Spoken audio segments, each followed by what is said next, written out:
Clearly, the writers who use this trope have not heard of women in STEM.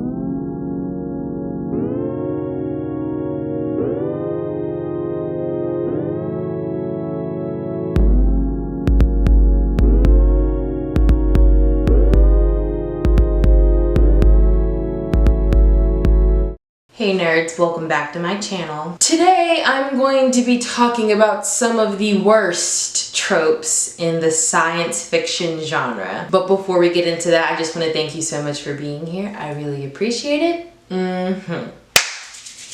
Now let's get into this. I haven't done a trope video in a while and I still feel like I'm missing a couple of genres to poke at, but we're gonna do sci-fi today. In no particular order, starting off at number 1, we have the technobabble montages. This is where a character, usually a man, mansplains whatever is going on in a certain scene, whether it's for an equation or some type of scientific finding. They're using all these long sounding complicated words, some of them made up like pseudo-scientific terms, and connecting the dots in real time out loud. This one gets on my nerves the most because I feel like this technobabble trope exists due to the fact that some writers think that the viewers will be too stupid to learn or realize what's going on, so they literally have to break the fourth wall and explain whatever just occurred on screen. And also I think it's lazy writing at times, because why do we need to see the characters work through this in real time and verbally like spell it out for themselves or the group that they're in? Prime example of this trope, literally the entirety of Stranger Things 5. Look at this. And this is the Upside Down. And we've always assumed the Upside Down was another dimension opened by Brenner, but it turns out it's actually a bridge. They were dormant, just like these kernels, just like the particles inside the demo's will killed. To bring them back to life, all we have to do is heat them up. And the slinky is the bridge. We'll never reach the abyss from the tower, right? But Max said Vecna is drawing our worlds together, so... Now before y'all jump on me, I know that the technobabble trope has been used since season 1, but in season 5, it was like every other scene in every single episode. I'm like, why do we need an entire montage explaining what a wormhole is, and then in the next scene over, we have Steve explaining whatever else. It just happened too many times. And Stranger Things is a repeat offender of this trope. At number 2, we have female extraterrestrials being incredibly attractive. As a conspiracy theorist, I'm using air quotes because of safety, yeah. I know a little bit about the different races of extraterrestrials out there. And within all of those species, there are a few that look like beautiful, flawless, genetically engineered humans, but not all of them look perfect and sleek and model-like. And when they're unbelievably attractive, the main male lead falls in love with them. Top 2 examples: Avatar and Guardians of the Galaxy. I feel like this is a shared fantasy amongst sci-fi writers, you know, being that they want to have intercourse with a hot alien woman. And it's not just the men that do it. Some women write that too, vice versa, but it's mostly the men, and it's just like, why is this everywhere? Why is this everywhere all over this genre? Because in my opinion, and in the movies that I have seen in this genre, why are all the female aliens hot as shit, like fresh off the runway? Staying on the topic of aliens, let's move on to number 3 with the hostile alien invasion. This is a classic staple in the genre of sci-fi. There's always gonna be aliens touching down, trying to conquer us. And why are they always evil? Why are they always the big bad? Why are they always the op? In these movies, it's like every single time aliens come to Earth, they wanna abduct and obliterate. Like every single time. I ain't seen one sci-fi movie yet where the aliens actually came in peace. The only exception to that would probably be cartoons where the aliens seem to be evil and malicious, but they turn out to be nice. Prime example, Chicken Little. But other than that, like outside of like animation, and it's sci-fi, the aliens are always the big bad op and they want to conquer, abduct, and obliterate and just blow things up. And this is probably why they haven't visited us yet, because they see what we put into the media and they got offended. All right, moving on to number 4, we have misogyny. I know some of you are saying, Talia, how is this a trope? Honey, it doesn't matter what time period the movie came out.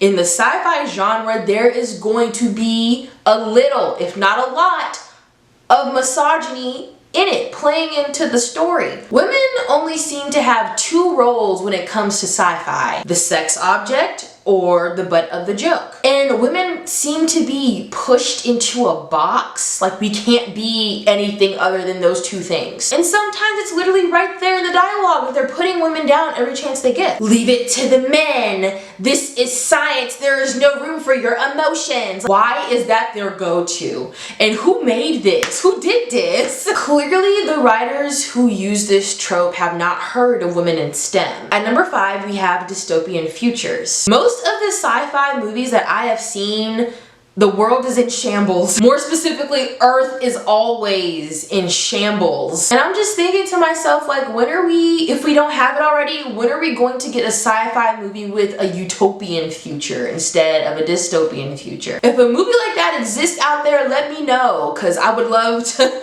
educate myself. Coming in at number 6, we have evil artificial intelligence. This trope is its own subcategory in the genre of sci-fi. Entire movie plots are built off of this very trope. Examples: iRobot, The Matrix, The Terminator, freaking Battlestar Galactica. Yeah, I know about the Cylons. Don't play with me. I'm probably missing some. I just went off the top of my head. Now listen, I am not a fan of AI usage at all, especially in recent years. It's like this. Y'all know Mother Nature has been running a fever for some time now, and you want to use 30 million gallons of water so you can AI generate a picture of you and your favorite celebrity crush?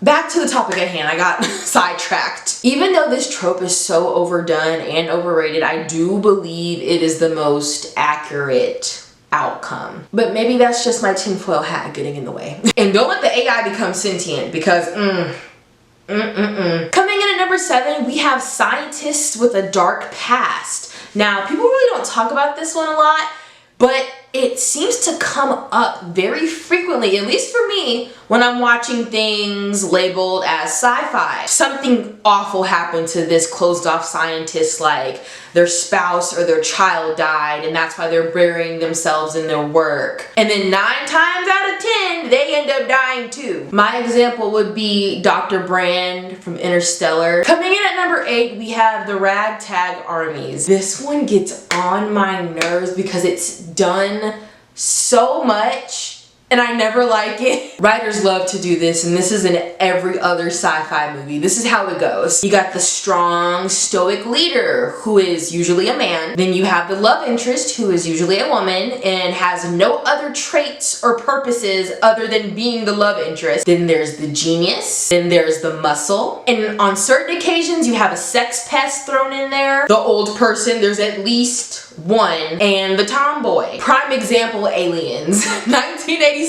Coming in at number 9, we have the asteroid. I saw this trope a lot when I was a kid. And to that point, why did so many kids' movies and shows have this as their main plot point? There was literally, if y'all remember, there was an episode of Wizards of Waverly Place where the Russo kids had to stop an asteroid from destroying the Earth. Back on topic though, writers love this trope too, and they find the weirdest way to work it into the plot's existence. I can't remember which 2 movies did this, but one instance was there were 2 alien races battling up in the cosmos, and then some of the debris from like the fight turned into an asteroid or like some kind of fiery ball of doom and was heading toward Earth or something. And then another one was like these scientists doing like a top secret experiment, wasn't minding their business, and then they were responsible for the asteroid coming into Earth's orbit. It's really weird. I cannot remember those movies for the life of me. But yeah, they love to end the world with a big old asteroid. And then finally, number 10, we have the Chosen One. Usually this is our main character. The Chosen One has like special privileges or some kind of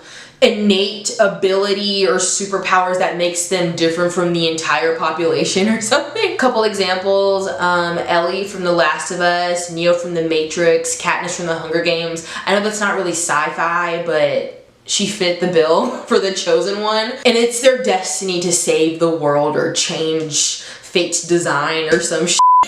Like, it's always something grandiose and, you know, scary. Like, they have all this responsibility on their shoulders to save the world, save the human race, like, I don't know, keep the fabric of time from ripping. Like, I don't know, it's always something dire. 9 times out of 10, they come out the other end alive. I want to see a sci-fi movie where we have a chosen one and they do what they're supposed to do, but they don't make it to the end. I want to see that, if it doesn't already exist. Someone to give me recommendations on that. But yeah, that's my list of the worst tropes in sci-fi, in my opinion. That was kind of fun. I miss doing trope videos. Let me get back into it. I might. So that concludes our video for today, and if you enjoyed it, please leave a like. If you made it to the end of this video, comment a test tube emoji, because sci-fi. Hey, so my camera died and I didn't get my outro, so I'm saying it here. And subscribe if you want to.